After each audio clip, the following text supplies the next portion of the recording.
What's up, busybodies? At Ange Gold here. Got to let you know that Matt and I are taking a couple weeks off for summer vacation, but we will be back in September with brand new episodes and bigger and better guests. So look forward to that. But in the meantime, please enjoy an encore presentation of our super funny conversation with actor, comedian, super talented guy, Michael Torpey. At the time, he was playing the sadistic prison guard on Orange is the New Black, but right now, he is the brand new host of the brand new game show on True TV called Paid Off. It's Tuesday nights at 10 p.m. So definitely check that out. And check out this encore presentation of our conversation with Michael Torpey. And always remember to stay busy, everybody. Until I met my new best friend. All of my boys say I'm tripping. When they call, I'm not answering. They always get my voicemail cause I'm Alex, are we rolling? We're rolling. Welcome to another episode of Sorry I've Been So Busy, the podcast where we talk to busy people about what they're busy with. Sometimes we talk to not very busy people about what they're pretending to be busy with.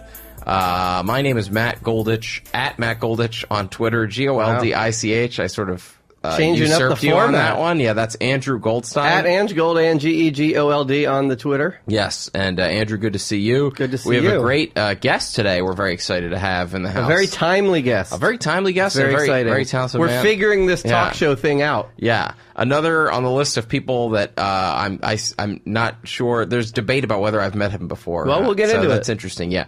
But thank you to all of our listeners and the fans and the nice... The busybodies. We're getting a lot of downloads, but the Andy Letterman episode was very popular. And, our busybodies are our fans. And Apparently, we have to talk more about drugs.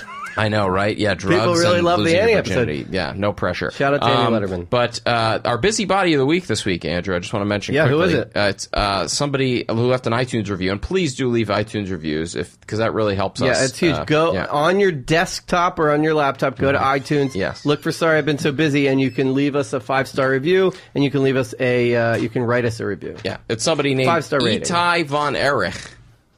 I'm thinking it's Von Erich. Eric? And I'm guessing this is a wrestling fan because of the famous Von Erich family. Because you're a wrestler. One of the surviving Von Erich brothers, Itai. We don't know about him. Is it they said 5 stars? Is it the subject is greatest podcast ever? ? Leave us in suspense. Is it the greatest podcast ever? Probably not. Okay. Is it like the 4th or 5th greatest podcast? Well, that's a definite maybe. We'll take it. Great concept. It's pretty much like listening to funny friends of yours talking about the dark matter that makes up most of our lives in between all the interesting stuff that occasionally He's happens. talking about duty water. Yeah. Ooh, dark matter. He said it's basically serial without the cliffhangers or narrative tension. So thank you. Or the MailChimp sponsorship. Yes. We don't have. We have. Thank you, Itai Von Erich, our the busybody long of the lost week. Von Erich brother. Yes. And we should mention, by the way, not only to listen to our podcast, but we're part of the Showbiz Studios family. We're part of an ever-growing family. And for more information on the podcast, you can go to showbrizstudios.com or check out at Showbiz Studios on Twitter, SHOWBRIZ Studios. And this is very exciting, Showbiz has a new YouTube channel. Ooh. So go to, is it called Showbiz? Yeah, Showbiz Studios. The Showbiz Studios YouTube channel. And I'm assuming you can see video of some of the podcasts that are recorded. Yes, and all of the audio goes straight to the YouTube channel. So there we go. Thank you. And lots of great podcasts on there. Andy, That's huge. We're 2.0ing it. Yes. We're You can see the palatial... maybe inspired by the Ben Rellis episode. Yeah, shout out to Ben Rellis.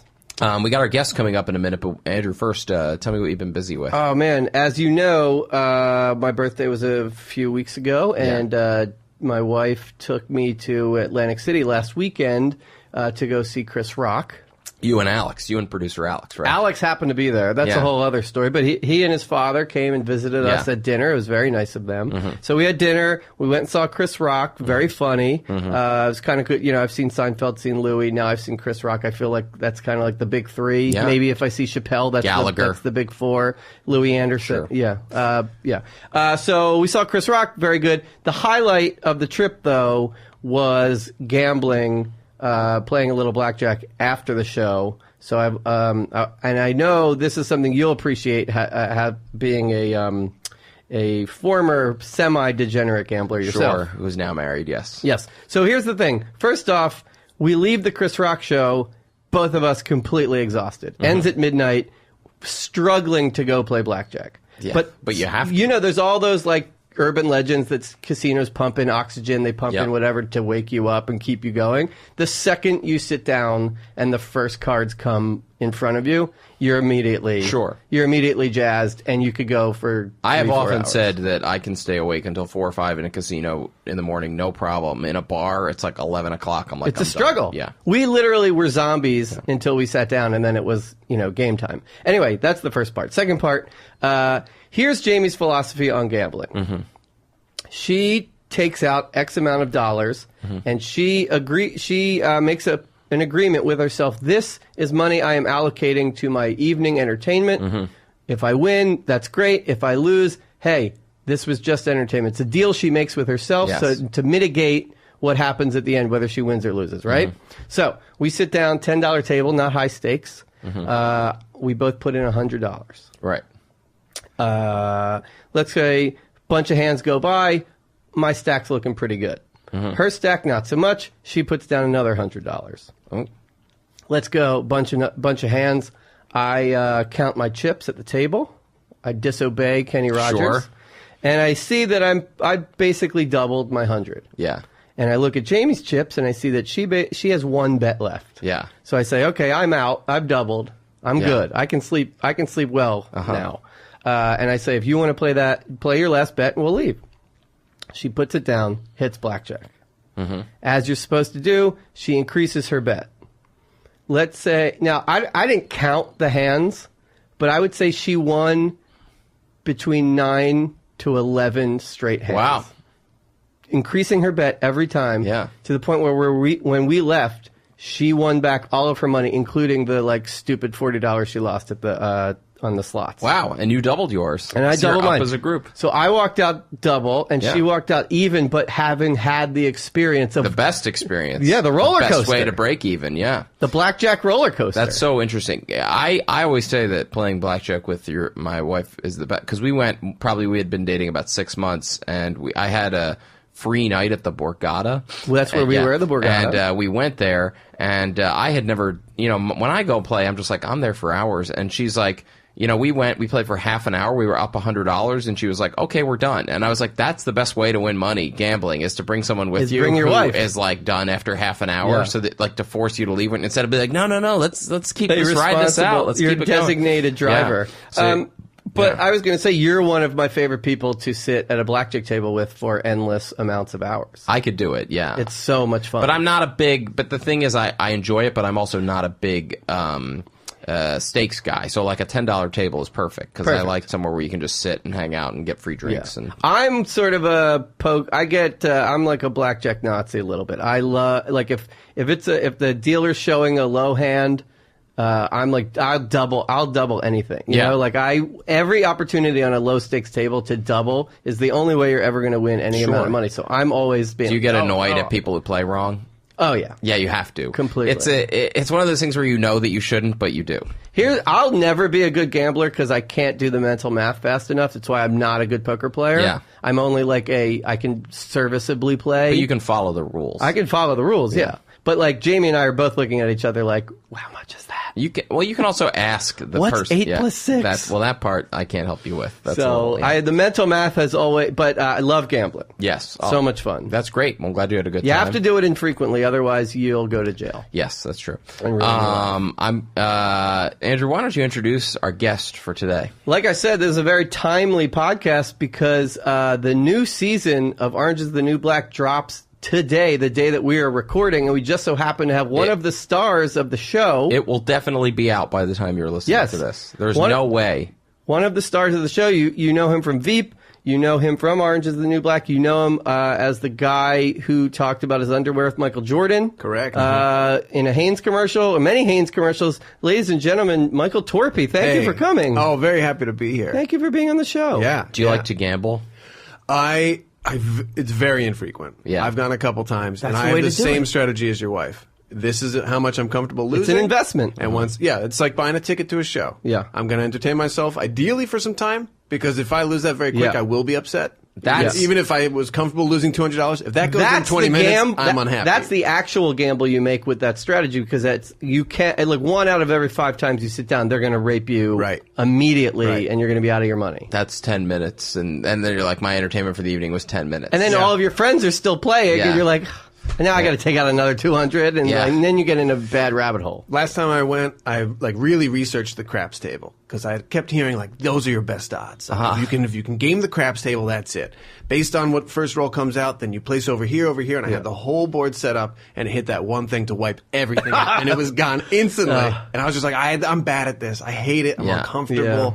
These people who take 10 minutes placing their bets on the craps, I can't. God. It's too much. I can't do craps. Yeah, I've never played craps. I've watched both my brothers play. I have and I've spent hours in them with casinos where they're playing craps, and I've just basically convinced myself I'm just never going to learn the rules. I'm never going to understand it, and I've given up on that. I like to play poker because it's a good time killer. Mm-hmm. Like, you can spend hours at the poker table just folding, and it's not, it's like, because it's about getting the free drinks too. Like, exactly. You got to legitimize the drinks. Yeah. So you got to spend some time. And I love 60-year-old women in bikinis. Yeah, so that's that helps too. In glittery one-piece bathing suits. Yeah, Jersey, and Atlantic City's a little.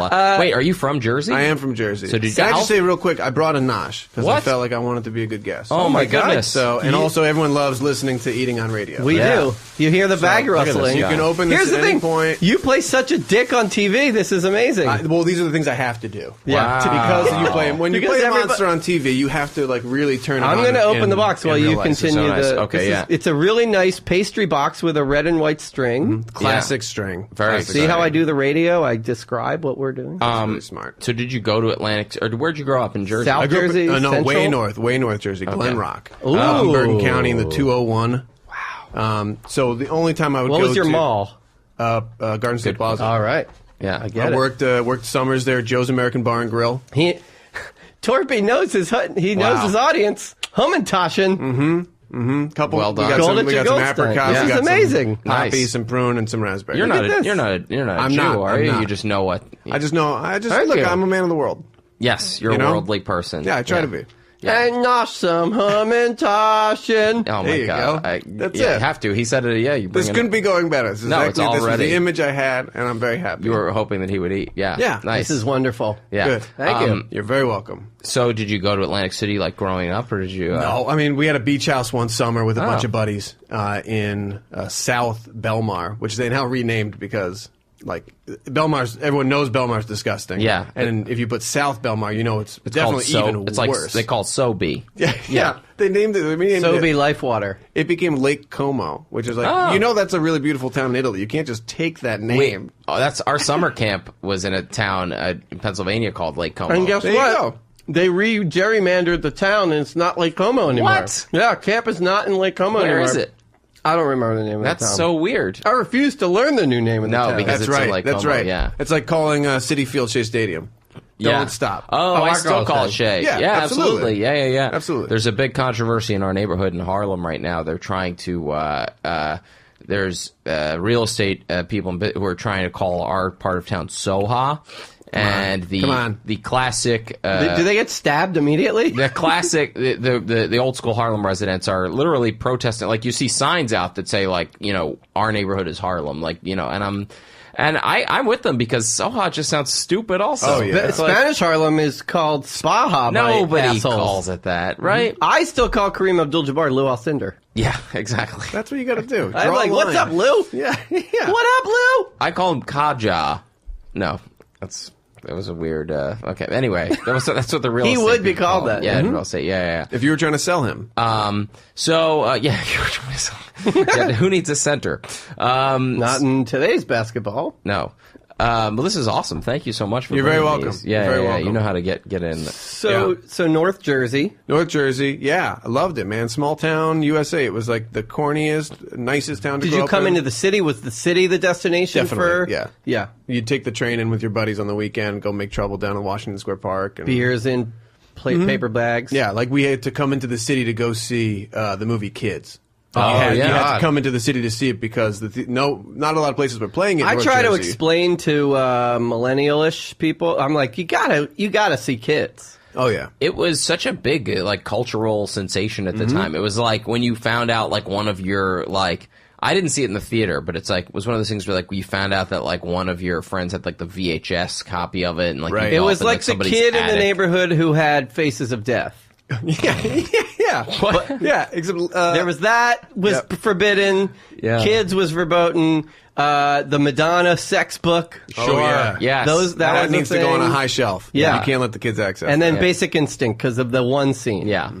But Kids was like, it was at, I like, have no legs. it was both, featured a lot of, like, hardcore stuff, but it was also like a cultural document of, like, a time. Completely. Yeah. And, like, to come in from North Jersey on the train. Living that life. Yeah, completely. Well, you come in, we're all these suburban kids. We came in, we saw the movie, we left the theater just feeling like, I'm not living. Yeah. Like, I'm not living a life. Oh.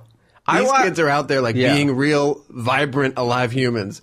And I'm just playing, like, I rec had league that soccer. feeling when I watched Dazed and Confused. I remember having that feeling like, my life is so boring. Look at these kids. They got cool cars. Right. They're having sex. They're Yeah. getting in fights. They're at football games, middle of the field. They have cool nicknames like Pink. Yeah. No, but they didn't have, they didn't have phones. True. Great point. They didn't have. They didn't have Minesweeper. I know, right? Yeah. That's an old game. Yeah. That's wait, do you guys know each other or what? We do. Here's the thing about us, and I'll let our guest answer, but Sure. we just have an inordinate amount of friends in common. Correct. And yet we are not Friends. You don't like each other. Well, I haven't made a No, we're decision yet. friendly, but Yeah. we are not All friends. right. Yeah, I'd say it's up in the air. Friendship is up in the air right now. Yeah. I'm not going to lock We'll in see at either the way. end. Yeah. But yeah, we have enough friends in common that, like, when a friend planned a wedding, it's like, oh, you guys should sit at the same table. Yeah. Like, you look at your friend circle, and Pat Driscoll Yeah. put us together because he's like, oh, this Yeah. is my friend from one area of my life and my friend in this other area. They should Yeah. know each other. And it was a wonderful time. It was. Nice. And I'm working with Pat now, and I told him we were having you on the podcast, and I say, anything I should bring up? He goes, well, he plays a good jerk. Oh, that's nice. Pat said that? Yeah, he That's plays really a good nice. jerk. Yeah. I'm playing a jerk. You mentioned it. Orange is coming out right now, and it's one of those things where it came out, I believe, at midnight.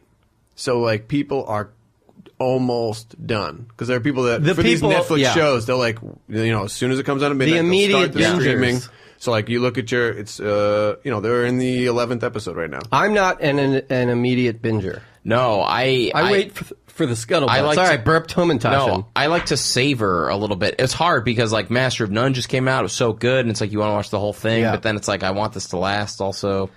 I can't process it quickly enough. I Yeah. feel like I need time between Yeah. episodes. No, sure, yeah. Well, because we all grew up where you had to wait a week between 22 episodes. Now it's like you have to wait a week, and then you get through 8 and you're done, and you're left Yeah, unfulfilled. I'm not a fan of the binge. I like to discuss things with friends. Yeah. And it used to be you watch the show on Monday night, you talk about it that whole week, and then you're ready, you're like primed up for the next episode. Yeah. Now you're all on different episodes. And You I- can't talk about and it. I think that's why Game of Thrones, I mean, obviously there's many reasons why Game of Thrones is the success that it is, but like that and The Leftovers, like there's anticipation every week when that season is happening. But I did want to say, since we did bring up the Orange is the New Black dropped, our listeners know, anybody who knows me know, I'm a very big wrestling fan. So I look at a lot of things like how it relates to wrestling. Yeah. And I would say a lot of overlap. Your character in Orange is the New Black, you're like top 3 heels on television right now. Oh, I really appreciate that. I would say Frank Underwood, House of Cards.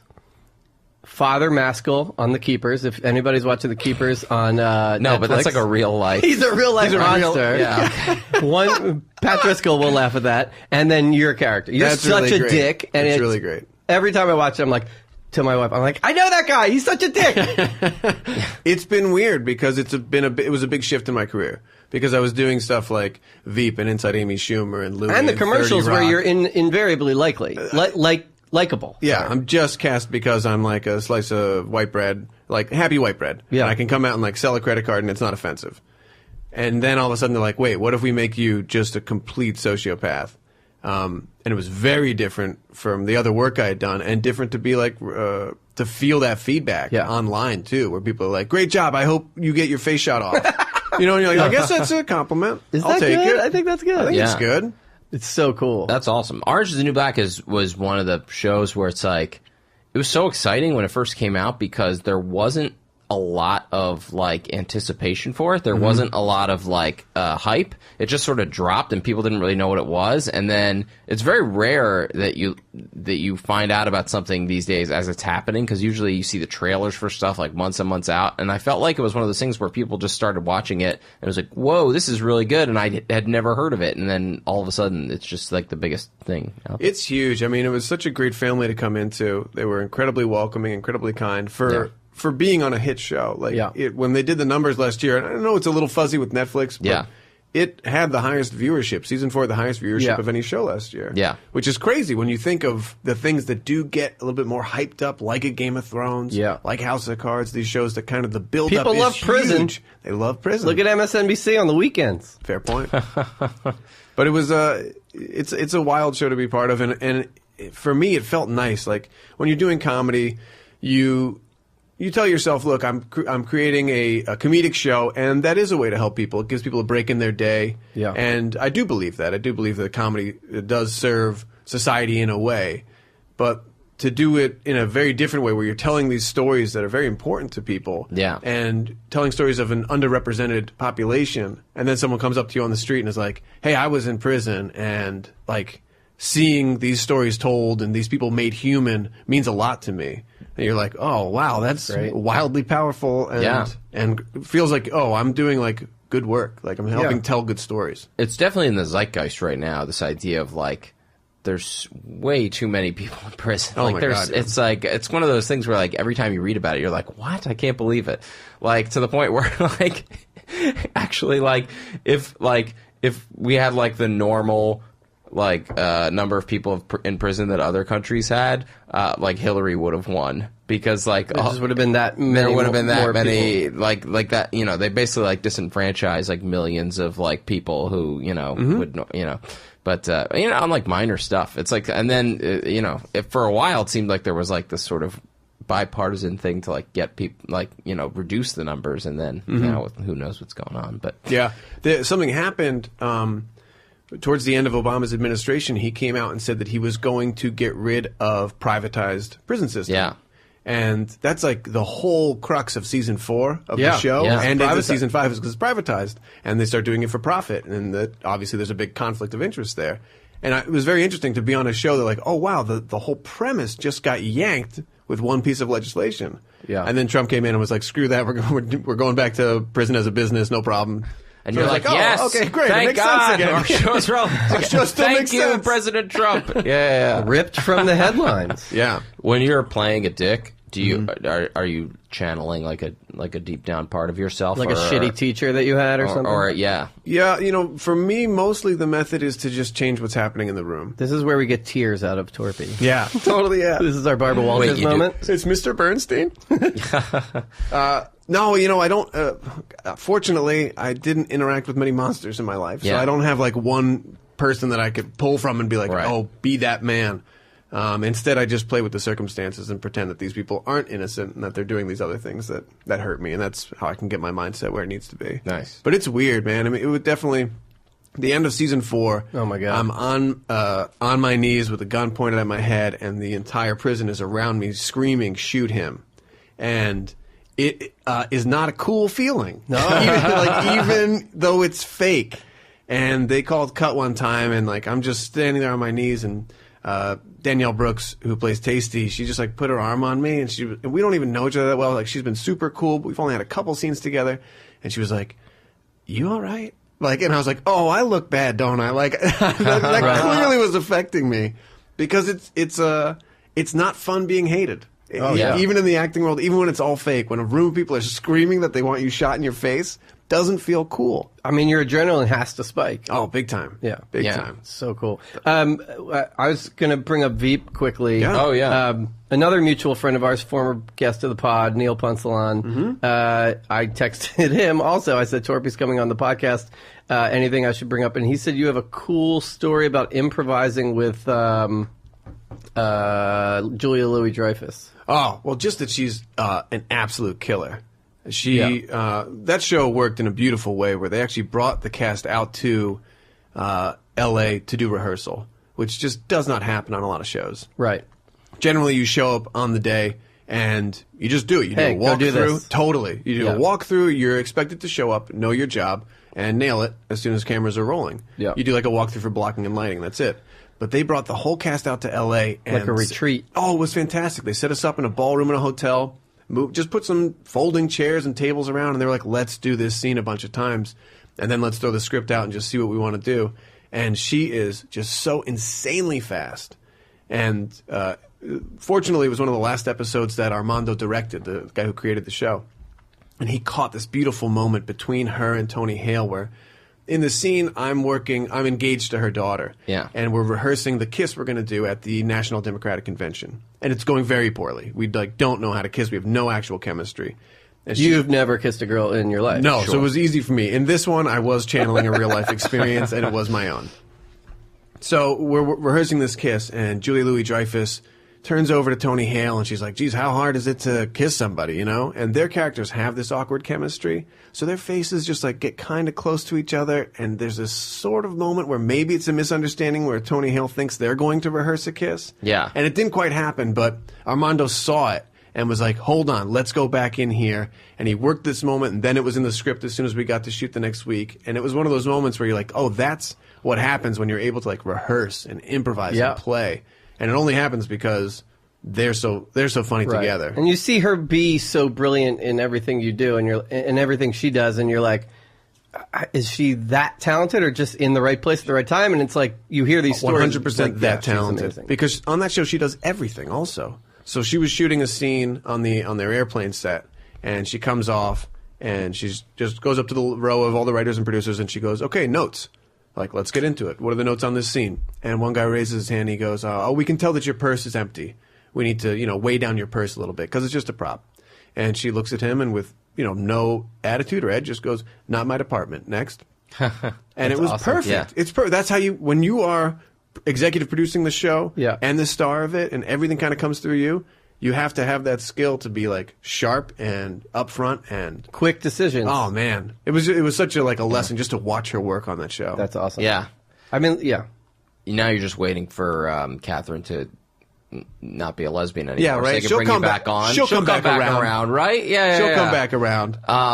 That's another show where they got really lucky, I think, because if she was president this season, everyone would be comparing it to the real world and being like, well, it's not as crazy as the Right. real world. But the fact that now she's like this sad ex-president, like it's so funny that, and it's I think they lucked out the way that they wrote it. I don't know, but anyway, I only watch the episodes I'm in. okay, Yeah, well that's of smart. course. Yeah. So, not anything with that you're not in, Not a fan. not your department. not my department. I just fast forward through episodes. I see myself, I stop, and then I fast forward more. Yeah, I mean, nobody would judge you. I appreciate that. Except our listeners. No, I'm kidding. The other thing I wanted to bring up, obviously, in your intro, we're big sports fans, about working with Michael Jordan. Oh yeah, it ended up being How many total in that series did you do? I'm not sure. We shot a ton. I think Right. maybe 5 ended up. And they airing. probably just chop them into as many as they can make. Yeah, the way it worked was very loose. Actually, the guy who was directing it, he wrote about 12 scripts. Phil Jackson. Phil Jackson directed it. We were in the triangle for most of the shoot. Yeah. Luke Longley was the gaffer. Yeah. No. Okay. Torpey's like, I need water, and Phil's like, Bill Cartwright, can you? Bill By the Cartwright way, had boom mic. we're assuming you're a big sports fan and that you'll get all these I know all random these references. names. Okay, I am. good. All I right. am. Yeah. That's actually you're referencing a time where I was actually way more into it Yeah. than I am now. So Yeah. all these names are hitting very well. Yeah, We'll keep going. It would be hard to be like, you're this guy who's like, I'm going to be working with Michael whom? I'm sorry, I'm not familiar. Michael Jordan. Oh, Michael Yeah. Gordon. I Yeah. love him. Sure, yeah. I love Gordo. Okay, so go ahead. Well, Sorry. the awkward thing to come out of that was that he had a Hitler mustache. I all the know. time. Right. I wasn't going to bring it up. It was clearly an unfortunate moment to Yeah. realize. Can we talk about this? Are you allowed absolutely, to? Okay. Absolutely. So the NDA is closed. A complete I couldn't accident. talk about it for the first 5 years. They were like, you cannot reference this Hitler Right. mustache. Are in you any serious? Sort of recorded. No. I was going to say. Well, he didn't know. I mean, Okay, no well, one knew. How do you not know? How did this happen? What happened? So did you notice it when it was Did happening? you shave it into his mustache? Was I- this a prank? I did. Yeah. Torpey's at I don't fault. know how it happened, but I did not notice it in person. You did not notice it in no, person? it was one of those things that the camera picked it up differently than the naked eye. Okay. Because no one on set was running around saying like, oh, Lord, this man showed up with a Hitler mustache. Yeah. They were prepared for everything. Well, I came in there days early and did rehearsals with a Jordan stand-in, who this guy's got actually a really great gig. He pretty much just... John Sally. Yeah. It's John Sally. He just does Jordan stand-in No, work. that's awesome. And that's he gets to gig. keep all the gear because Oh, he's my like a half size smaller in the shoe and like an inch taller. Wow. But he gets all the outfits and everything. Anyway, he was having It's a actually great time. Goebbels. No. Okay. Go ahead. Sorry. So No, it's great. Okay, so nobody on set. They were prepared for everything. We came in early, and they had a lineup of earrings because on a past Hanes commercial, he had worn a diamond earring that played with the light too much. Yeah. So they're like, look, okay, if he brings that diamond stud earring again, so, calmly, we need to just offer him, Mr. Jordan, we've got a couple more options here. That maybe we'll play a little bit better on camera. And they have this big meeting, big production meeting. Everyone's there, and they feel really good leaving. And then the next day, he shows up with a Hitler mustache. I mean, you don't... Nobody prepared. There's no pre-pro But- for Hitler That's mustache. funny. But nobody noticed it. Nobody was like, noticed okay. it. No, nobody brought it up. And No I also, in retrospect, I don't know if I looked anywhere other than his eyes. Like, he Right. is a commanding presence. Sure. I wanted to be super respectful. I didn't do, like, the face scan. Yeah. You know, like, once I had his gaze, I just locked in on him. Of course. So then the commercials come out. Yeah. The one I remember is the one there's on a plane. The right? airplane. They're Yeah. all on an airplane. They're all on an airplane. Yeah. Okay, yeah. So the commercials come That's out. probably why we remember them. That would make sense. And then you see the commercial, and then do you notice the Hitler mustache at that point? I feel like I read about it before I saw it. Yeah. Again, when I watch things, I just look at myself. Sure, Of course. So I'm not really aware of Natural. anything he's Yeah. doing. I'm really just I locked turned in down on my Matt's own. parts when I re-listened to the podcast. Yes. That's smart. You, You probably- you have there's gotta be a- you have four times speed? Yeah. Alex just sends me my track. Yes. Isolated? Yeah. That's Yeah. really good. We're like the That's Beatles. Yeah. smart. He's our George Martin. So I did not notice when it okay. came out. It And was then- just when people started writing about it. Yeah. And then you looked at it and go, oh, really? Yeah, that's an unfortunate mustache. Yeah. Does he know about it? He must. He must I mean- at this point know about the chatter. You should have known if you read his biography, Mind Jump Shot. I haven't gotten through it yet. Oh my Okay, God. continue. I just assume he knows. I mean, rich people do tend to live in a bubble, but Yeah. I mean, someone must at some point have been like, "Hey, Yeah. man, let's spice this up. Let's maybe cut this a little differently. Yeah. Either go thin all the way across or thick all the way across. Yeah. One or the other. I mean, here's the thing. If anybody could bring it back, it's Michael Jordan. really- right? I mean, the guy He has- started the bald I head. mean, look, none of this LeBron stuff.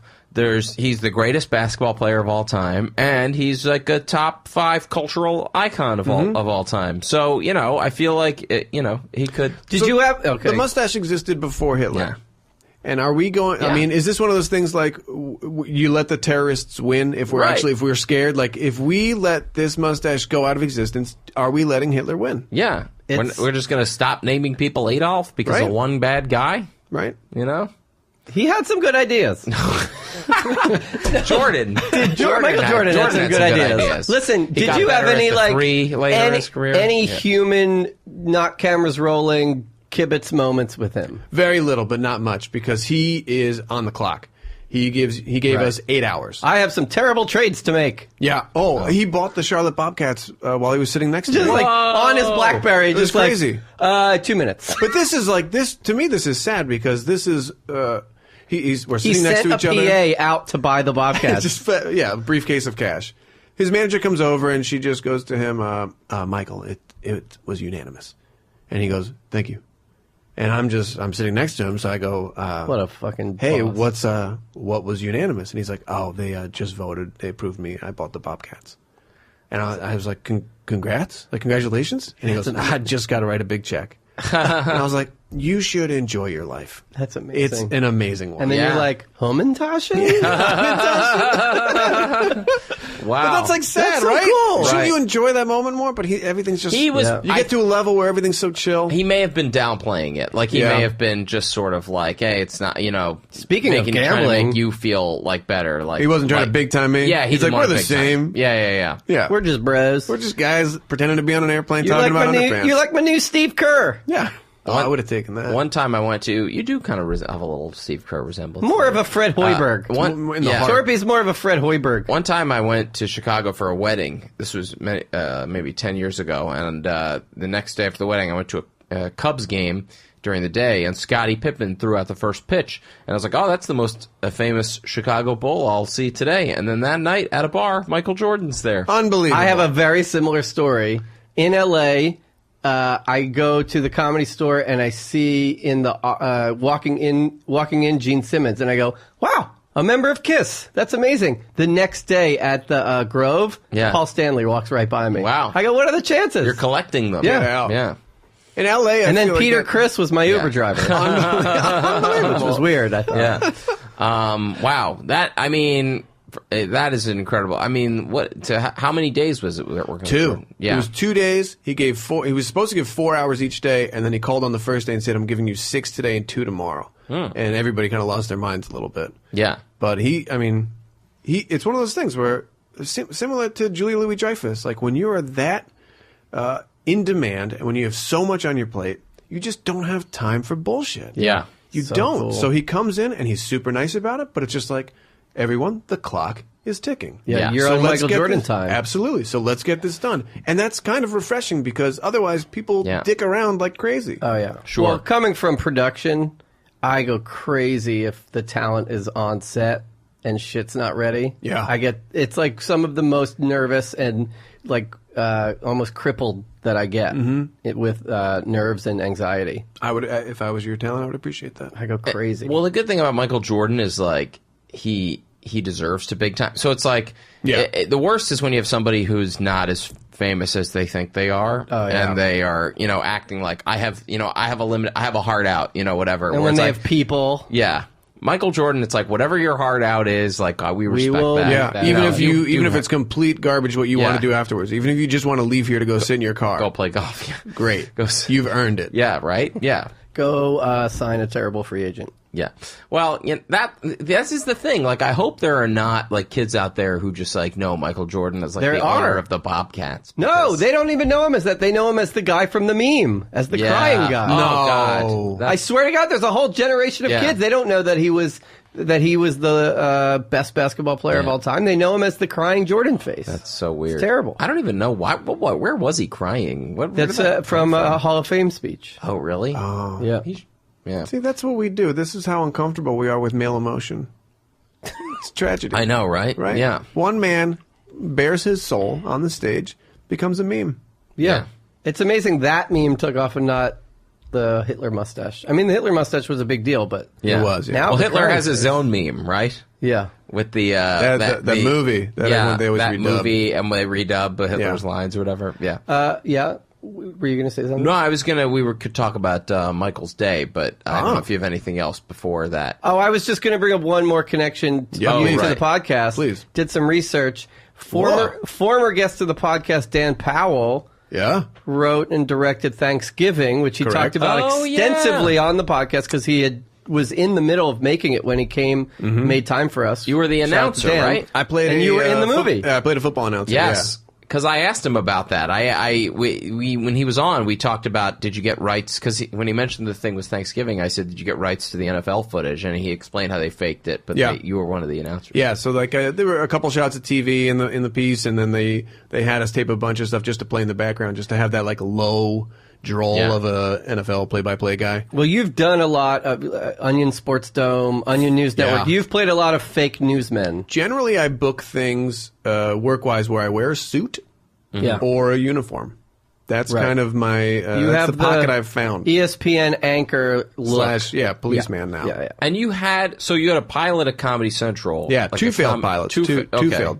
What was one was just like was it a sport? No, was it like a what was the one that I wrote jokes for? You with wrote Neil? jokes for one called Lights Out, and that was like my late night pilot. Right. We took working with Neil Ponsalon. We took a traditional late night program and we condensed it to a half hour. So I still had like a monologue. I still did a desk bit. I did a field piece, and I had a guest. Yeah. But we just cut out all the fat because we thought when you look at an hour long late night show, they're making it an hour long because they kind of have to and they want to sell commercials. Yeah. So let's take all these great tropes of late night, but speed them up and cram them into a half hour. Right.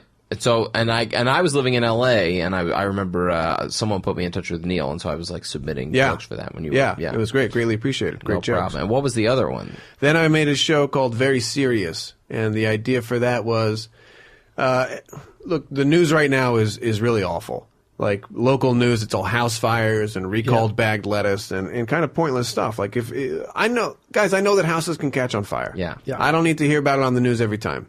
I put a smoke detector in. Like, you telling me that your house burned down doesn't change my life. It's not really news. I know it's tragic. Right. I just don't need to hear about it. It's not news.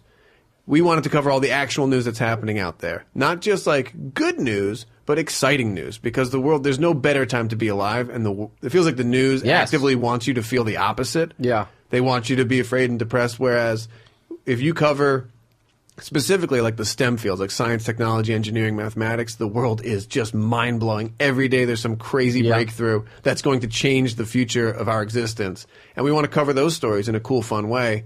Kind of like what John Oliver does for politics. He's like making it accessible and really explaining things well. So we wanted to do that. Yeah, and if you sort of strip away the premise, Adam ruins everything. Right. Like if you strip away that he's debunking things, right. If you watch that show, there's a lot of cool stories like, 10th or 12th in your Facebook feed. Like the weird guy on Facebook that you follow posts these stories about math, science. Yeah, I want to make a TV show for that 10th, that weird guy. I love it, yeah. There was an article in the Times about that, because the news was very depressing at the end of 2016 with everything going on. And then, someone wrote a column that was like, here's why 2016 was the best year ever, and it was like all about all the good, like amazing scientific advances and things that happened like all around the world where you're like, wow, I didn't hear about any of that. I couldn't agree more. I mean, when you look at what cable news decides to focus on and devote so many hours to, you would think nothing else is happening. Like, well, these guys are on for 24 hours a day. This must be what's going on if they're talking about it nonstop. Yeah. But there's just countless stories. That's why I like there. 60 Minutes. It's a great shout out to Matt for turning me on. You get like the big thing, and then it's also like dolphins and you get an old news anchor taking a leisurely stroll with his guest. Man. Yeah. The B-roll is so calming. Yeah. The best. All right, well, let's get into your day. Please. Yeah, what's, I mean, I don't know what so you finished filming, obviously. What, I mean, do you want to pick a day from this week, or you want to give us a typical day in your life, or what? I'll give you a Well, just in general, you're an actor auditioning. Correct. Like, that's your baseline. If you're not booked on something. Not booked on something, that I'm writing or trying to create something else. So, like, I have a pilot right now at True TV that's taking up that's really my main focus right now. Got it. But to start the day, I have an 8-month-old daughter. Oh, Mazel. Thank you. Congratulations. And thank you. And so So you sleep until about 8:30 or 9. Yeah, she gets us up at she wakes up between 6:30 and 7:30. Oh, that's pretty good. She's a killer sleeper. Yeah. Just phenomenal. Shout out to Isha. She's like so good. So when she gets up, that's when we get up. We let her wake us up, but we don't get her before 6:45 because we're like serious about our sleep. Yeah. When I wake up, and I don't do this every day, I try to remember it every day. I like to say the word yes as I get up. As you're waking up. Yeah, it really is. It's a powerful one. And it, honest to God, works. I read somewhere, someone was recommending do it, and I tried to adopt it, and I don't remember to do it all the time. Frequently I wake up and think like, oh shit, there's it's actually, I'm stressed. Say yes to life. Yeah, but if you can get up and say like, yeah, as you get out of bed, as corny as it is, it's fantastic. Wow. And it actually helps your first, it's a daily affirmation. Absolutely. Are you an improv? Sit up Are you an improv yes! guy? Do you have an improv background? No. Oh. Because I didn't know if that was like a, like a yes and type yes thing. and I'm going to change my daughter's diaper. Yeah, I don't know. And she's going to throw up. Yeah. Interestingly enough, Marv Albert, same mantra. Yes! Nailed it. Awesome. Not a bad Albert. No, right? that was great off the cuff like that. That's really hard. First live Albert impression. Oh, really good. Really good. So, and your wife is you're married at my side. Yes. And so she's used to you waking up and saying yes. She's not like, what the fuck's this guy doing? She's supportive of it. Yeah. Right. Like I wish I'm talking about it now because I want to make it more of a routine of it because I forget for long stretches. Sure. But it's like my favorite way to start the day, and it's effective. I believe in these things. Like I believe in saying yes and like forcing smiles. Like if you smile, it just happens and it like brightens your mood. I feel like those are all real things that you can do to give yourself a boost. Yeah. Just like cut the edges off your mustache. Just like exactly anything you can do to like put positivity in the world. So you wake up, you say yes, and then you stub your toe and go, fuck! Come on! So I've been big into overnight oats. Oh, what is this? We have not talked about this. No, overnight on oats. The podcast. O&Os? Guys, O&Os. Basically, you set yourself up for the morning the night before. Get yourself a little container, put a half cup of oats. maybe a little peanut butter, maybe a little Greek yogurt, some flaxseed if you're looking for it, dash of cinnamon, a little local honey to help fight off allergies. Fill the rest with milk. Let it sit overnight. The oats soak. Wrapped? Like I cellophane? put a lid on it. I mean, just a Tupperware. Got it. In the fridge. In the fridge overnight. The oats absorb the milk to kind of, loosen them up a little bit. And then you've got this beautiful bowl of like a cold porridge to start your day with. And it's fantastic. You pull it right out of the fridge, let it sit on the counter for maybe a little bit so it's not too... I might actually try that. It's popular enough now where they've put the recipe on the Quaker Oats tub. So it's like it's gotten out there. It's out there, guys. It's like cold brew. It's like a new... Yeah. It's the cold brew of food. Yeah. Cold food. So you got your affirmation. Yeah. You got your overnight got oats. my oats, and so I'm like feeling fueled up. And then maybe I'm running out to auditions to do like voiceovers throughout the city or on camera commercial stuff. Maybe there's a TV audition somewhere. So like I got to plot out my day from there. And in between there, I'm in and out of my field office, which is the Pret in Union Square. I was going to say, now you sound like an FBI agent. I am at the Pret on 18th Street in Union Square so much it's insane. I like really set up shop there in between auditions. That's like right in my neighborhood, by the way. It's a great spot. Wait. And here's the thing: they give you, if you get coffee there a lot, they give you a free one, like maybe 1 out of every 5. Yeah, they're very nice. That happened to me once. I got a free coffee. Yeah, at a Jamie Pret. once, she forgot her money, and they were like, just take this. It's so nice. Part of me, I think it's like good business for them if they like just weed out the cheap coffees out of the line so they can get the actual sandwiches going. But now I've run out. This is the greatest acting challenge of my career right now. Spicing up my reactions to the free coffee because I've gotten so many that I don't want to let them on. Yeah. And so every time I have to be like, huh? Yeah. Oh, wow. That's really nice. Yeah. Thank you. But then I also have to, because it's free, I don't get the receipt. No. Come on. Yeah. But I don't get the receipt because I didn't buy it. So then I have to be like, this is so... what is the bathroom code? Wait, I want to get deep into Yeah. the Pret thing because... Yeah. So how many days a week are you at this Pret? This one particular one. I would say 4 out of 5 right now. And do you go multiple times in the same day? Generally, no. No. I have like one larger break between auditions, and that's Right. when I'll go set up shop there. And you get a coffee and Get a just sort of coffee, I hang. go upstairs, open up my computer, and then work on whatever's going on. And did you pick this place just because it's like good Wi-Fi or like nobody bothers you or like... Really, just location. Yeah. 'Cause I'm in and Sounds out of Union cool. Square. It sounds super Pret a cool. manger. Yeah, oh, yeah. Yeah. Yeah, just location. And nobody does bother me there, which is great. And is it because your apartment is too far away to go back to? It's sort of Well, like... it's a combination. It's in the apartment right now. We've got a baby and a nanny. Sure. And Yeah. I have a hard time being there. Yeah. It's a little weird. You got to get out. Got to. I don't want to throw off their flow, because like when daddy comes in and out of the room, messes up their mojo. Yeah. No, I'm the same. If we can give the nanny the day off, and then I'll hang out with the kid. But like, if the nanny's there, it's like You got to get out. Yeah, you got to get out because it's weird. Both sides are weird. Like to be there and not be the one taking care of my child feels a little weird. Yeah. And then if I hear her upset, which is like totally normal, she's a baby, but then I'm not doing anything about it. That also feels weird, and it feels like I'm just like. Trying to write. I'm writing some headline joke because my daughter's screaming in the next room, and it feels awkward. Yeah. To just be ignoring that. We've talked about this on the pod before, but quickly, since you're day to day in the same sort of business place doing work, bathroom, how do you navigate leaving your laptop if the mood strikes you? Yeah. I generally ask someone to keep an eye on it. Sometimes I don't even. Would you say that's etiquette at this point? What, to just ask To say someone? you find the person, do you mind, I'm going to go to the bathroom. I think it's completely legitimate. I guess the question is, for me, I run into how much do I check in on the back end? So I'm coming back from the bathroom now. This person has ostensibly been watching my things. I put a lot of trust in them. Yeah. What do I owe them? How much of a check-in, hey, thanks so much. Yeah. Thanks again. Because if they're back into their thing, I don't want to interrupt them either. Can it just be a give quick the slight head nod? thanks. Yeah, just thanks. Yeah. Appreciate. Keep an eye on that. Thank you so much. And then if they get up, you got to pay it back. Favor. Yeah. Yeah.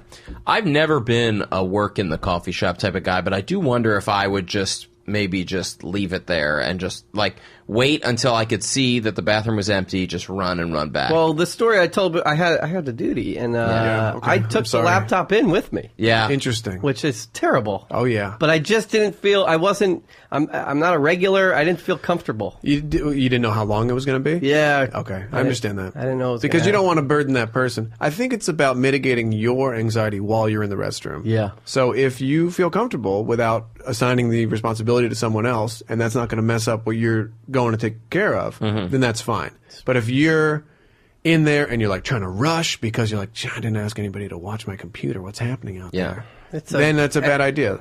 It's so much anxiety. Do you often sprinkle lunch in there somewhere, like at this Pret? Do you often eat lunch? I very rarely eat there. I'm a big cart guy. Love to eat at a cart. Oh. So if it's nice weather, I'm always getting something from a cart and sitting outside. Like street meat? Yeah, I'll go to like a halal Wow. cart way too frequently. Yeah. Oh, Yeah. good And for then you. like you sit on the curb with the construction guys. I'll be out in kinda? Union Square. Yeah, I'll sit outside Union Square. He goes up on a beam at the Yeah. top of like the I Chrysler bring my building. metal lunchbox, and then I get the halal cart, and I put it in the metal lunchbox, climb up to the girder. Yeah, I used to work at many years ago when I worked in Who Wants to Be a Millionaire. There was a group of guys who would get like just a big, carton of, it was like $5 for like so much food, and would bring it back to the office and eat it. And I love it. Yeah. I love it. Do you Lamb over rice, chicken over rice, falafel over It rice. sounds very heavy to me. It can be. I mean, you shouldn't finish it. Yeah. Yeah. And Yeah. because especially if you got like an audition. Oh my you don't god! wanna be like, Well, if I have an audition, then I almost won't eat. Are Because you? I don't like to you're audition empty, on a full stomach. Empty stomach auditioning. Yes, absolutely. I just am not a good enough actor to work past feeling very full. Yeah. It's all I would just walk in asleep. And when I'm on set, I have to, like when I'm shooting, I have to take it super easy at lunch. Otherwise, I'm just asleep for the afternoon. yeah. Have to. Are you at the point where with auditions where like you sort of, because I've had like a handful of them in my life, and I felt like I've had so few that like each one you have to like prepare for it, like it's But are you just sort of like mostly not prepare, or is there a difference between like, oh, I really want this, and so I'm going to really prepare, or like sometimes I'm just going to show up and just do what they were. As soon as I get an email from my agent saying that I have an audition, I am full of anxiety and fear until Wow. that audition is over. Even after you've had like, I'm assuming hundreds of them. 100%, because I still feel like an imposter, and at Right. any moment I will be exposed as So a people fraud. don't understand. Like that doesn't go away. Yeah, I mean, when you got a syndrome, when you have imposter syndrome, when the things are like real, those don't. It's hard to shake. But it's also, I mean, I can talk myself out of it at times too. Sure. But it definitely, I mean, there is that fear that like every time you go in for an audition, this is the time where they're like, I'm sorry, I'm going to call everyone and tell them you should not be an actor. Wow. Right. I'm going to Part of you thinks get that the group actually email out, happens. the New York City group casting director email, and we're just going to stop seeing you for We're things. going to put your headshot 'Cause it's- up at every casting agency. Yeah. Don't book this guy. What's the most you've ever had in one day? Oh, during pilot season, it gets really stupid. Yeah. And that's when it is dumb. That's when, you'll get 3 auditions and like 10 pages each, and you're like, I'm going to do bad on all these. I'm going to barely be able to learn these lines in time. Yeah. I don't have that skill yet. Yeah. And I don't know when. Are you subwaying it? Are you cabbing it? Are you Subway. Ubering? Always Subway. Are you reading your lines on Yeah. the subway? I've seen that a lot. I'm on the subway. I like to stand at the end of the train. Okay. With my back on the door, and I'll stand there and I'll read my lines to myself. Or I'll record the other version and then listen to it on my phone and then talk out my half of it. Wow. What I enjoy about that is then I can walk down the street and do the full scene, and it just looks like I'm on my phone. Yeah. Looks like I'm taking a phone call. That's quite the hack. Yeah. The life hack. The You got actor it. hack. Yeah. You got to hack NYC, man. Do you go to LA for pilot season though? Or? I used to, and I hated it, so I stopped. I have nothing against LA. I almost moved there twice, actually. Yeah. Both times we were ready to move, and then both times I got the Comedy Central pilots. Yeah. So then we put it on hold, and then 2 years later I was like, let's do it, and then got the pilot, and then we decided, screw it, we want to be here. So You're a just be working here. actor in New York City. It's the best. Exactly. Why would you move? Yeah. Yeah. So I love it here. But I did go out there a couple times, and that I found harder because I couldn't just hop on the subway. I had to actually drive gotta be somewhere I didn't know. Yeah. And I couldn't be like reading while I was doing it. Where does Orange is the New Black shoot? I don't even know. Shoots in Queens, in Astoria, and in Rockland County. Wow. It's right here. Same set as Sesame Street, which makes sense. Oh, yeah, sure, of course. Both prisons. Both prisons, yeah. Both a lot of overlap. Yeah, a lot of colors. This is such a nerdy question, but about voiceover auditions. Yeah. Because I produce them a lot for, the voiceover guy on the show, whatever. Somebody's got to be in the booth. Sometimes you got to give a line reading. And I always feel like I'm doing something I'm not supposed to be doing. I feel like I'm insulting the person. You may be. But I don't think there's anything wrong with that. If someone can't take a note, then they need to get over themselves. Yeah. Because what do you want? You want the product to be as good as possible. I want it to be as good as possible. So just tell me what you want. Because there's nothing more painful than like when the director's trying to find a word for what they want. Yeah. And you're just sitting there like, just tell me what you want, man. Just tell me what you want. If I'm not giving it to you, if I'm like not giving you the read you want, that sucks for me too. Right. So when the director's like, just like throw it away more. Just have fun with it, and you're like, just tell me what the fuck you want, dude. Because I'm clearly not getting. I mean, if you're like terms, let it hang. Just let it hang. Just like throw it out there, like you're talking to a friend. Just like really connect with the microphone. Michael, can you split the difference on the next one? Yeah, no I will say sometimes there is like that thing though of I was giving someone a note actually yesterday on a thing that we were shooting, and for some reason they were eating some food and talking daintily, and I just got the idea in my head where I said, pretend like your pinky is out, but don't actually have your pinky out, but like read it as if your pinky is out. And I do think that's a great note. Yeah. So it was like it was the sort of thing where it's like, have this in your mind, but don't necessarily do it. And I couldn't tell if that was too complicated. No, that's a great note. Okay. You're like Spielberg. I know, right? Yeah. It was my Munich. I would say, just if you want to give someone a line reading, just ask. Just say, is it all right if I just just tell you, can we try it this way? Yeah. That's all. I've written a lot of copy in my day. And working with a lot of hosts and this and whatnot, and I just always say to people, I just know what TV sounds like because I've watched so much of it, and so I always have like what it should sound like, and I guess but then I'm always apprehensive to give my version of try my version of it for the artist, right? Because what if like you do it and you're like, actually that sounded very bad. Yeah, I'm sorry. Yeah, that was terrible. But I've worked with producers who give them like without hesitation. It's fucking cringeworthy. I bet. Yeah, I would say just ask. Because again, everyone in that, like, you got to look at it like a team, right? Like you're all there to make a good product.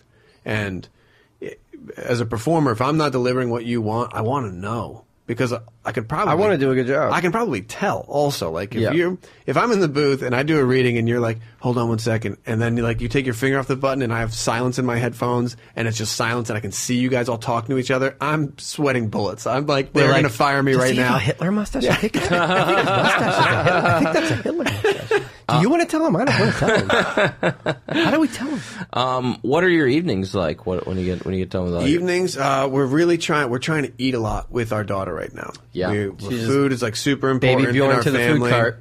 Pardon? Baby Bjorn to the food cart. Oh my God, it'd be amazing. I'm kidding. I hope to have more free days where I could like just strap her in and fire around with her. She's not old enough to come to auditions yet. There's like this pocket where people start to show up with their kids for auditions. Yeah. And I think they just need to be a little bit more stable. Sure. And that's my scene partner. Yeah, exactly. I would love it. I would love if I could, because I've done it for folks. It's really nice when like their kid's in a stroller and they've got a toy and they're pretty stable and they're like, can you just push this stroller? They won't even know it's you. Yeah. Just, I'm going to slowly fade out. It's as if your child is your laptop. Exactly, yeah. Exactly, yeah. At the I'm going to go to the bathroom, just watch this. I got to go take a dump in this audition. Yeah. Yeah. What are evenings Well, nighttime like? we come home, my wife gets home, we try to sit together and eat a dinner. And my daughter eats much earlier than us, but we all try to sit at the table with her to show her that like eating food is a social activity. It's a time to be with family and friends and break bread. And then we give her a bath. And then we sing a weird version of Edelweiss because we don't know all the words to it. Sure. So we just sing the Edelweiss, and then go nee, nee, nee, nee, nee, nee, nee. Edelweiss, Edelweiss, nee, nee, nee, nee, nee, nee. And that's it. There you go. And the daughter loves it. Yeah. We blow her mobile 3 times, and then we leave the room. And she goes to sleep like an angel. Very, very regimented. It's very weird, and it came about, as odd as that is, somehow organically. No discussion. Just happened one night, and now we do it every night. As somebody with a 2-year-old, I just want to prepare you for the day several months from now where you do that and then all of a sudden it's like, no, I don't like that song. It's like, what? Wait, you love this song. Yeah, then you got to come up with a new song. But my strategy right now for parenting is to not share anything bad that happens. Yeah.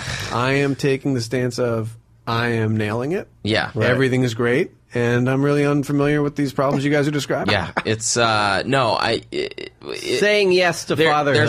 There's a culture of complaining about how hard it is, right. And there's because you don't want to. You don't want to seem like you're bragging about how easy it is. But, of course, but there are also really fun. Parts look, where you're just like, I am nailing it. Yeah, completely. And it is like it's a battle, it's a war at times, and we're far from that because she's just this little baby still and very sweet. Yeah. But even in those moments, I'm going to just play dumb. I'm going to continue to say, I'm not having that problem. I don't know. Yeah, that's great. She's great. She's a fantastic baby. Yeah. That's awesome. Because your days when you're not booked on something are sort of unstructured. Yeah. Are you susceptible to just staying up late? I would be. I used to. And then my wife likes her sleep. Yeah. And we've tried to sync up our cycles a little bit more. So, because if I'm up super late, then I don't want to get up with the baby in the morning. And I need sleep. My wife needs her sleep. I'm not a Neil Poncelon, operate on 3 hours of sleep guy. I cannot do that. Few are. And none should be. None should be. That 5 a.m. NBA meme inspiration. Yeah. That's not me, and I just can't do that stuff. So, the downside is that was when I would catch up on my TV. I'm so out of the loop with programming now. I don't know. I haven't watched any of my favorite shows since our daughter was born. Right. But I would just rather be sleeping. Yeah. I'd just rather be sleeping. Sleeping is top notch. There are times when when he was really young, when I'd be like, there is no shame in going to bed at 9 o'clock. If you need it, it's like, if it's there for you, go for it. Yeah. What a dream that would be. You gotta do it. Right now we're moving also is the other thing. We're doing, we put the baby to bed and then we're figuring out our move and doing all this Same stuff. general hood? No, we're moving into Jackson Heights, Queens. Oh, wow. Are you so you'll have to find your pret-a-manger out there. My new pret. Well, I think I'm going to be logged in even more to the pret because, I'm in Williamsburg now, and the back and forth is so simple that I could come home, walk my dog, have lunch at the house, and then go back into the city. But now I'm going to be in the city all day. You're in the city. Yeah. Yeah. Let's get to the blow off. Let's get to the blow off. Yeah. Have you blown anyone off recently? No. Zero blow off. Really? Yeah, zero blow off. Guys, this is 100% credit to my wife. She lives life honestly. She's an amazing person. Yeah. And she encourages me to be honest, which is incredibly hard. Yeah. Especially in blow off scenarios.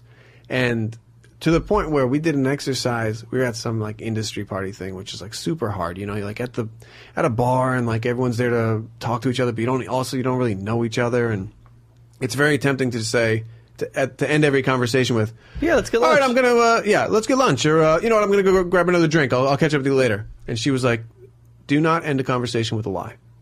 Try to just tell this person it was nice talking to them, and then walk away. Wow. It is brutal. It's so hard to just be like, Andrew, it was really nice talking with you just now. Goodbye.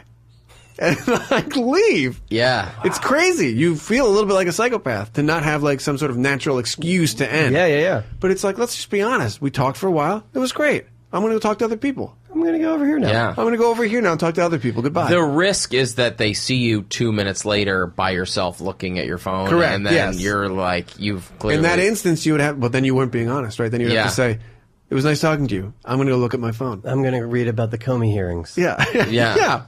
I'm going to catch up on Twitter right now in the corner. Yeah. Please, if you see me, I don't want to talk anymore. So that's the anti-blow-off stance. And it's terrifying and exhilarating. That's amazing. Look, it's all about the truth. I married up, man. I married as you all all three should. of us did. Oh my God, all three of us. If you don't marry up, then you've got to answer to that to your children for the rest of your life, because anytime they have a problem, that's your fault. If your kids are the blend of the two of you, and they're like, I'm upset about something in my life, you can say, look, I did the best I could. I married someone better than me. So you are better than me too. You're the sum of us. But if you married someone worse than you, then it's like that's on your fault. Like I watered down my own mediocrity. Already an uphill battle for the kid. Yeah. I watered down. I was not good already, and then I married someone worse, so you're even more watered down than I am. Then it is your fault. You're a lot more philosophical. You know, again, like we know each other, but we weren't friends. So I'm learning this about you. You're very philosophical. I like it. This has been one of our best episodes. I've had such a good time. Great. That's really kind, guys. Because I like. And now we're gonna go over here. Wait, can I ask you a quick non sequitur question? You mentioned you have a dog. I have a dog. Are you the morning walk? Are you the night walk? I'm both right now. You're doing both. Oh no, we do a family morning walk. Family walk in the morning. Fun. When you have the kid, I bet that's a thing. It's one of the best parts of the day. Yeah. Get out early in the morning, or like feed the baby, and then get her in the stroller, and we all take a family walk. Nice. It's great. That's and then I fun. do the night walk. Yeah, I'm night walk. My wife is the morning walk. Yeah. And then we have a dog walker in the daytime. There And you go. whoever gets home from work first kind of does the midday walk. Mm-hmm. Anyway, I was just What wondering. kind of dog? Oh, he's like a combination of all kinds of Nice. devilish. Random thing. I think Ethan Berlin lied to you about his dog. What? Yeah. Wow. I just met with him yesterday. Not yesterday. This past week. Yeah. And he said he has a standard poodle, and he told you guys that his name was Poodle and that it was a Dalmatian. And I think he was doing a bit. Really? And I think he Wow. was dishonest. So you think he has a poodle and it's I not think a it's an Dalmatian. actual poodle. Yes. Because then we went off on a whole tangent about I know Dalmatians. it went so deep. It went into all this stuff, and I'm listening, and I'm just thinking, this is a filthy lie. There's something about that guy. I think a lot of what he said was lies. Yeah. Very possible. Very possible. He was It was a wonderful entertaining, guest, though. though. Yeah. Oh, he's super funny. Oh, My God, that guy's so smart. So obviously people should watch. I mean, it doesn't need any extra publicity, but Orange is the New Black season. Yeah, Which yeah. season is it now? Season 5 just came out. Just dropped on Love it. Netflix. And keep an eye out. I don't know. I mean, there'll be some time here, but I'm working on a new show for True TV that I pitched called Paid Off with Michael Torpey. And it's your a name's comedic. in the title. Yeah, That's name in great. the title. Comedic game show. Recent college graduates come on to compete to pay off their student loan debt. Oh, I love awesome. it. Yeah. It's going to It's be a lot great. of fun. We're making Great the people pilot. at True. Yeah, great A lot of folks great over there. people. Nice. Making the pilot in July. And if they love it, hopefully it's on the air beginning of next year. Awesome. And So keep an eye out for that, hopefully. Thanksgiving is out. Just, Yeah, thanks to the Dan Powell project. That was Powell. fantastic. Yeah. And Dude, yeah, thanks for you the so much. Homentashen. Oh, Yeah. you're very welcome. This was awesome. You're very welcome. Matt didn't eat one. I just want to be clear with that. Well, He's a there's a know. gluten thing. There's a gluten Is thing. there? Yeah. I didn't want to be, We're being honest. We're being honest. This is the new, your wife, I talked to your being- wife, she said you should I'm tell. not upset you told me. No, but I'm just I'm- upset I didn't know. No, I'm Don't worry glad. about it. I'm glad because Eat it the middle means part. that he gets more. Matt's Eat the going middle. to take a little baby spoon and Yeah. scoop out the You prune. can still eat the middle. You know what? It gives me joy to know that Andrew and Alex can eat I the love whole box. Homentashen. So Alex is, yeah, he's going to be all over it. It's a great treat. So, thank you so much for coming. thanks for Stay having Stay me, busy, everybody. Because I'm busy. Whenever I get with her, say I'm busy. And I'm gonna hit you later because I'm busy. Busy with her.